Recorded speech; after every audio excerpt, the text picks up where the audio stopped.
This is Mike with slpgtv.com.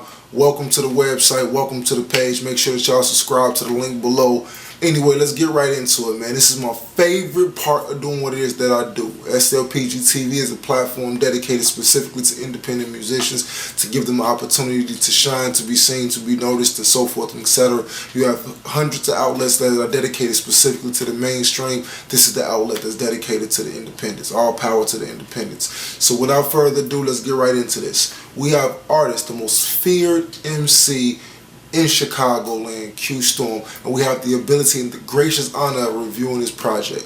So with this project we have, it's called 7 album, the God album. All praises due. This is a great, excellent body of work, especially if those who are more spiritually grounded. If not, it's definitely going to take you for a ride regardless of whatever you're into. So if you're a hip hop head, this is definitely the album for you. So without further ado, let's get right into it. So first things first, the first and most prominent track on the album, in my opinion, is Nostalgic, which actually just so happens to be track 2 right off of the intro. So in this track, it was extremely interesting because of the fact that he used very specific samples to go directly into the really deep subject matter that he wanted to portray. In this song, I really felt as if his heart was really in, like he felt this song when he made it. When he wrote this, when he chose the samples, when he chose the instrumental, when he put everything together and engineered this track out, I felt like this was the most heartfelt of all of his songs in this range when it came down to the spread and the information, when it came down to talking and relating with the people that he's trying to get across to. So no sense in even BSing, and not saying that no other track could compete with it on the album, because like I said, it's a great album. But Nostalgic is hands down one of my favorite songs on the album, if not the favorite on the album. So next up will have to be Lucid Dreams. He has a specific line in Lucid Dreams that had me going like so in this song he said, stand for the cause is what they talk. And all they do, and that's what they do, all they do is talk. When you think about people like Jesse Jackson, Al Sharpton, many others, Barack Obama, you name it, doesn't matter what race, orientation, nothing, they have this tendency of everybody get up and gives great speeches and nothing gets done. It's just like, yeah, this is what we should do, everybody stand down, whatever, you know, so we pray, we create prayer circles and all this other crap, and then nothing actually gets done, and the oppression and the condition just continues to decline beyond that point. So that one line immediately in the first verse stuck out and just smacked me and made me like, yo, I gotta listen to the rest of this track. So as far as the firepower was concerned, I think that this track had a lot of firepower into it. Next on my list, Conversation with Allah. This track was most interesting because of the fact that he had 3 people on the track with him. All international artists. I believe France, Germany, and Spain, if I'm not mistaken. Don't let me screw that up. But he actually reached out, and we have people who are praising Allah all over the world, who are showing that this is something that's bigger than just local. It's something bigger than just a black thing. It's a global thing to where the world is acknowledging and understanding the spiritual higher power known as Allah. So I can't even rate it on my list of what I feel about tracks, because anything that is going above and beyond to give praise to the Most High, regardless of who you praise, what you praise, as long as it's whoever you praise, I don't feel like it's correct to put this in a ranking system amongst other songs, because of the fact that it's just an island all to itself. I'll just leave it at that. I can't rank it. It's just a beautiful song, and well put together and very well thought out. I'm glad he actually reached out to those people across the seas and, you know, so join them into the movement and, you know, so open them up into his creative side. Next on my list is When the Revolution Comes. What's interesting about When the Revolution Comes is that it's not really a song. It's actually like the essence of what hip hop is. It's spoken word.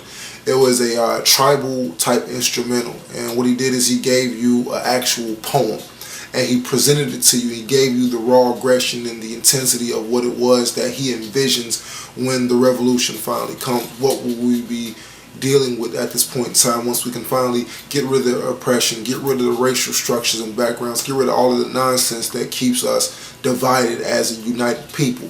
So this song, without a shadow of a doubt, was one of my favorites as far as that part, just because of the fact that it's not outside of the norm. It is hip-hop. It's everything that hip-hop embodies.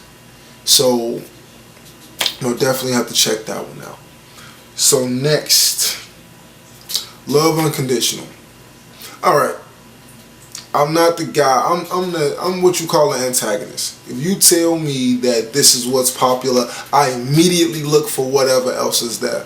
Because I don't go with the popular trend specifically. Some things I do, some things I don't, depends on how well it catches me. So I had to go up and down around the album, actually listen to the album and find something just for the sake of being, I guess, a hater, or just not going with the flow of what everybody else felt that they should go with it. So Love Unconditional, when you sit back and you listen to it, the smooth melodic beat, the beautiful singing of Tone Jones. He has a wonderful voice, and the message that's being delivered, obviously love unconditional, it speaks for itself. Who doesn't want unconditional love with monogamous relationship? I mean, whatever the hell type of relationship that you're into, but speaking specifically into the song matter, he's speaking on the power of the love of a woman and a man, and I think it's a beautiful song. It's like, regardless of me wanting to be the antagonist and be the guy on the outside while everybody else is on the inside, it's a beautiful song, man. You know what I'm saying? It's literally up there in my top 3, 2. It's up there. It's definitely some.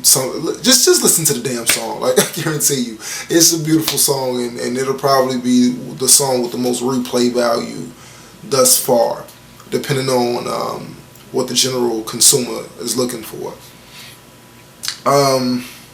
Scientists, straight bars. Like, let me not BS you. It's straight bars. He had one line in that, and because of the fact that I've been a long time fan of his, we're talking about close to 10 years of MCing. No, pretty much 10 years of MCing. I'm not letting you get away with this line. You said more blocks than Jigga in the elevator. Now, your So-So fans, they probably sit back and say, yeah, that's hard. I'm not letting you get away with that shit.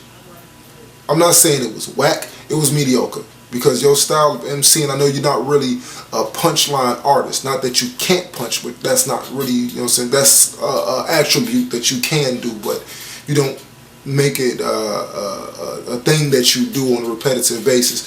But the punchline wasn't whack. It's just, it wasn't good. Not for you. If somebody else said it, then, it depends on how it may have felt, but nah, bro. No, fuck that. I'm not letting you get away with that shit. Real fans will call you on that bullshit. That wasn't what it was. So High.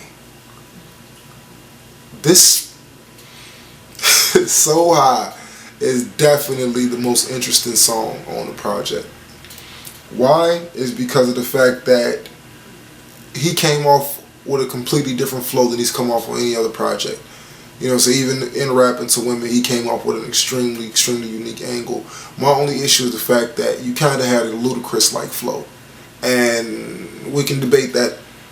Anybody can debate that. But you kind of came off very Ludacris style in this song. And I just got to call it how I see it. Not to say that it's bad. Not to say that it's whack. Not to say that you biting. But, I can see that you kind of dipped in the bag and decided, okay, well, let me try this flow out for this specific type of beat. The beat is great. The song is great. The flow is hot. I ain't got no problems. The only one song that I had a problem with was Hood to the Castle. Let me not be a hater here. Let me just call it like I see it. Hood to the Castle, you had 3 great verses. And they would have been fabulous if they were on 3 different songs. Verse 1, verse 2, maybe. Verse 3 was definitely, flow-wise, it seems like the artist spent more time trying to make the flow good and try to wow people with the ability to flip words than be on topic for the subject matter, because I got kind of lost. And then A Block, I've heard him on several projects. Obviously Q Storm and A Block have a mixtape together, which I think that you guys should try that out. A Block being from Germany as well. Word for word, bar for bar, it's alright. It was definitely the low point of the album. It's just the fact that I know Q Storm to be more of a coach, and the thing is the fact that I think that he dropped the ball on coaching this song through. But it's like I think I understand where it was intended to go, but I think that it fell very short after the first verse. So no dissing of anybody's verses. Nobody's verses were whack. It's just that it just wasn't cohesive. It didn't fit together. It wasn't what it should have been. All in all, we have a 20-track project, several interludes, but you have 20 tracks of pretty good music. On a scale of 1 to 10, this is definitely 8.5 in my book. Possibly a 9, depending on what my situation is that day. But today, it's a solid 85 out of 100. I love it. It's something that definitely has replay value. There are a few songs that, definitely are in my MP3 player now. And, hey, let's get it on. So, that's my closeout. slpgtv.com. Make sure you come to see the official Q Storm page at slpgtv.com. Also, make sure that you follow us on Twitter, Facebook, or don't follow us at all. See if I can. Now, please follow us. Help the independent movement move. Thank you very much. Peace out. Good night. Love you all.